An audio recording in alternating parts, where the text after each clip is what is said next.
Hello, X. After a lot of thinking and a couple of drinks, I have finally decided to share some of my experiences. English is not my native language, so forgive me if grammar isn't perfect. Be me, late 1990s. Work in a very rural area of Russia, as sort of a ranger wildlife preservationist. In Russia, we don't have the same regulations and strict protocol as some of you might. We more or less just drive around on ATVs and berate poachers, while we ensure the safety of the deer population and stuff like that. I worked in a rural area, surrounded by forest and harsh wilderness. Only had one colleague, who we'll call Peter. It's short and easy to remember. Peter was your typical backwash crazy Russian dude, who brewed his own vodka and smoked like a chimney. He was my best friend for several years, and had my back no matter what we faced here in the woods. The job had shit pay, but it came with loads of perks that made it worth it. We had no boss, and could basically just go camping, get wasted, and call it an excursion. I will admit that once or twice we hustled some innocent hunters from their money, by claiming they were poaching. We were corrupt as fuck, but still managed to make some decent arrests and put some real poachers behind bars. But sometimes we got calls that required us to do some actual hard work. If people spotted sick animals, it fell upon us to go out there and make sure it didn't spread. If an animal showed aggressive behavior that might endanger the locals, we had to ensure that the animal got put down. We had friends at the local vet who would run blood samples if we suspected rabies or something else.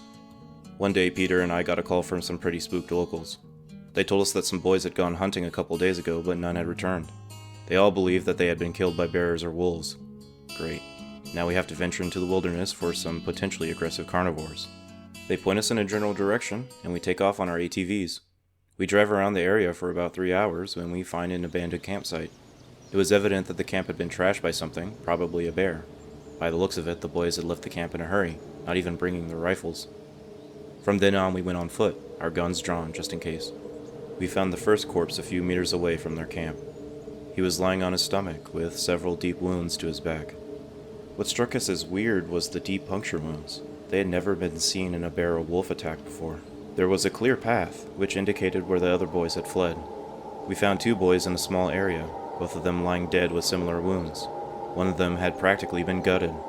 Peter was visibly shaken by this scene and just kept shaking his head in disbelief.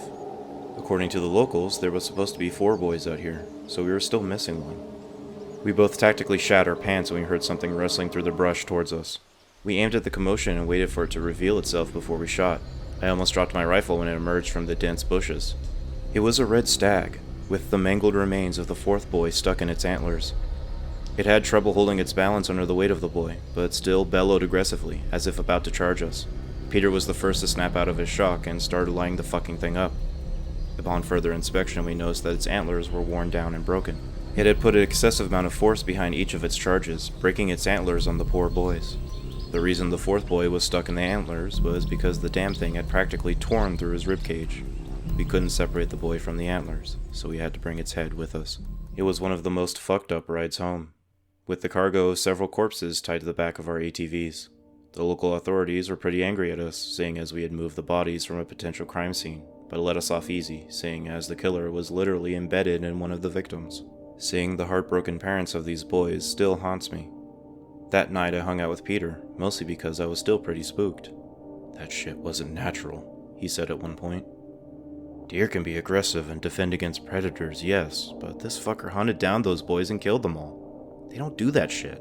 That was the first time I caught a glimpse of the spooky shit that goes on out here. In the following years, I saw some deeply insane shit that only Peter and I know about. I will share the stories with you, and hopefully you will believe me and understand why I'm scared shitless every time I see a deer. About once or twice a month, we had to go on excursions into the wilderness and look for signs of poachers, sick animals, and other stuff like that. One time we decided to drive out to a fairly secluded area because there was rumors of a potential poaching. It was a very long drive, so we had always put it off, praying that the poachers would just get mauled by bears so that we didn't have to make the long journey. We had to drive for about 15 hours before the terrain became too difficult for the ATVs to handle. We had to walk the rest of the way, which meant we had to camp out. I was pretty uneasy when night came. Camping out is the norm for us, but we were further away from civilization than we had been before, and the previous incident still haunted my mind. Peter offered me a bottle to ease my worries, but I didn't want to be intoxicated in case we were attacked by some demonic deer. The night went off without an incident, but I still didn't get a lot of sleep. We continued on our trek towards the supposed poacher hotspot. We arrived, looked around, but found nothing. There didn't seem to be any sign of human activity anywhere in the area. Fucking rumors, Peter mumbled to himself as he shook his head in frustration.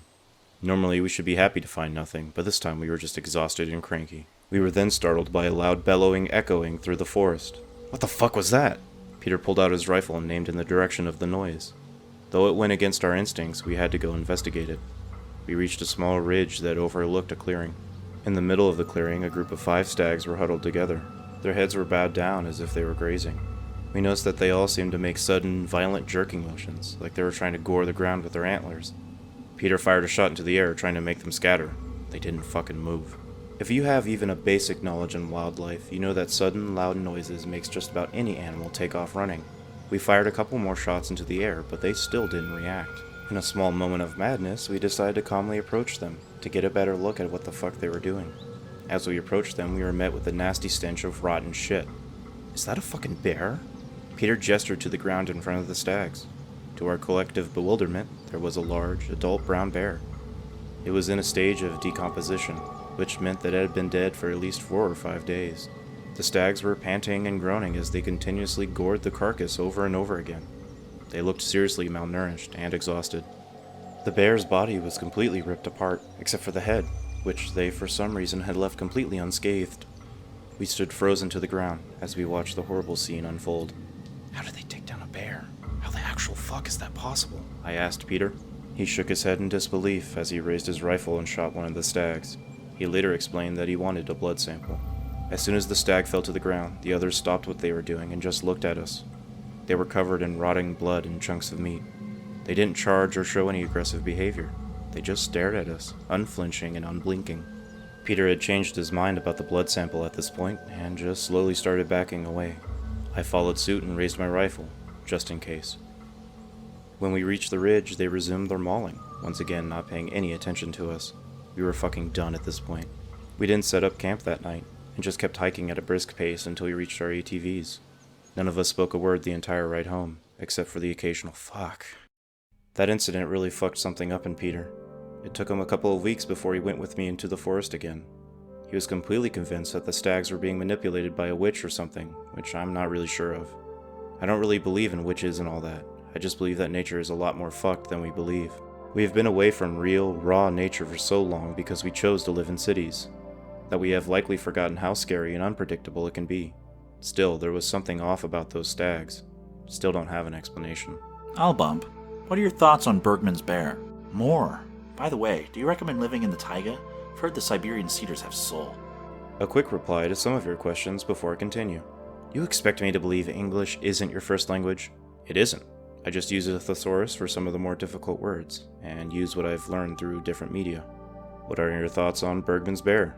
I think it's stupid to assume that something has gone extinct without having definitive proof. Bears are resourceful, and could easily live undisturbed in the remote areas of Russia. I think it's just as likely to be alive than for it to be extinct, since I've never encountered one myself. Do you recommend living in the taiga? Personally, I don't recommend living in Russia at all. I moved to Europe in 2007, but I wouldn't know too much about this soul you're talking about. I've never had too much faith in all the spiritual stuff, but honestly, taiga landscapes are very pretty, so I would definitely recommend a trip there. Siberia is beautiful in the summer. One day we got a call from the local authorities. Apparently some old man that lived by himself in a remote cabin had not been seen in a while. They wanted us to take them to the cabin, since they weren't used to terrain other than paved streets. We drove them out to the cabin and parked a few meters from the front door. It was already pretty clear that something had happened. The door was completely knocked off its hinges. Cabin was empty. The officers asked us to assist them in their search, and we agreed. The initial theory was that he had been taken away by a bear, which seemed pretty plausible considering the fucked door. We spread out and followed whatever trails we could find. It took about half an hour before one of the officers called something in. He sounded a little shaken, but gave us detailed directions to where he was. He didn't tell us what he had found, but insisted, "You'll want to see this yourselves." When we reached him, it wasn't clear what he had found, since nothing looked out of place. No broken branches, no trail, no nothing. He just pointed up in a large tree in front of him. Slung over one of the higher branches was a fresh deer carcass. This was certainly odd, but we still didn't get what this had to do with the case. Then we noticed something even stranger. Further up the tree, there was a bear carcass. Something had killed a bear and then placed it in a tree. I knew that leopards and other big cats did this for later consumption, but there are no leopards or tigers where this took place. The officers looked uneasy and took nervous glances over their shoulders. We stayed as a group after that and looked around for another couple of hours before we called it. On our way back, we once again passed the tree. The deer was gone, only leaving some bloody branches behind. We picked up the pace and made our way out of there without looking back. There was a winter up here where we had a pretty horrible incident. As you would probably expect, the winters can be pretty rough, with a shit ton of snow and minus 40 degrees Celsius. If someone goes missing, they are immediately presumed dead, because it's impossible to maintain your core temperature for long durations without being properly equipped. And when somebody's child goes missing, it's just the worst. The police once again requested our assistance, because a mother had reported her 6-year-old daughter missing. The thought of spending hours in the biting cold was not welcoming, but we couldn't possibly turn a blind eye to a missing child. The mother had let her children play outside when one of them simply started running towards the tree line.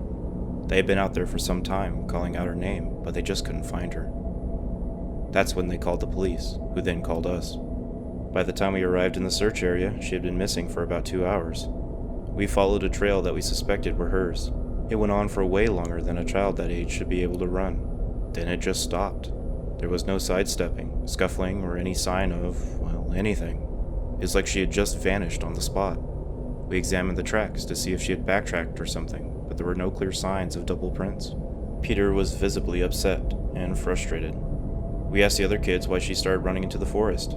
They had no clear answer, but claimed she just started running without any warning. The kids were shaking and crying, so we asked the mother to return to their home while we kept looking. An officer followed them back to their house so that they felt safer. About 15 minutes later, one of the other officers got a call on their walkie-talkie. We could hear distinct sound of the mother wailing in the background. They had found the girl. They had found her just sitting on the step of their back door. She was dead and almost frozen solid. She had only a regular jacket and pants, considering that she was supposed to play outside for just a little while. The mother had locked the doors before they left because she didn't want their house to get robbed while they were away. To this day, I still tear up when I think about it. But I still do have some unanswered questions as to what happened. The obvious solution is that she had returned home and frozen to death when she couldn't get in. But I still think there's more to it. If she had run back, how did none of her siblings or mother notice her? Why didn't she respond to their calls? How did she run back without leaving any tracks? How was she almost frozen solid even though she had only been missing for 4 hours? None of the neighbors had seen anything unusual, so there was nothing to investigate. The mother blamed herself and became an alcoholic. I still think about the incident every day. For some reason, it hit harder than the 4 boys who had been mauled. And what part of Russia were you in, OP? I do not wish to disclose too much personal information, but I will tell you this. It's in the Sakya, Yakutia, or whatever you want to call it. I won't say any more than that, though. Deer can act completely psycho for a lot of reasons. They are strange animals. Be me, game warden. Hunting very popular in my area.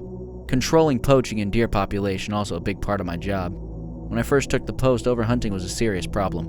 Or so people thought. We come to find out the deer weren't being poached that heavily. The park rangers a few miles north found a shit ton of deer remains at the bottom of a huge cliff. Deer were anheroing off a cliff like lemmings. Never heard about it again. Asked my boss about it many times. Never let him hear the end of it. Still no explanation for deer mass unalive. Hello everyone, I just want to say thank you for listening. Make sure to like the video if you enjoyed this story, and subscribe if you want to hear more in the future. Click the bell icon to be alerted when I have more stories to tell, and until then, don't go near the strange deer.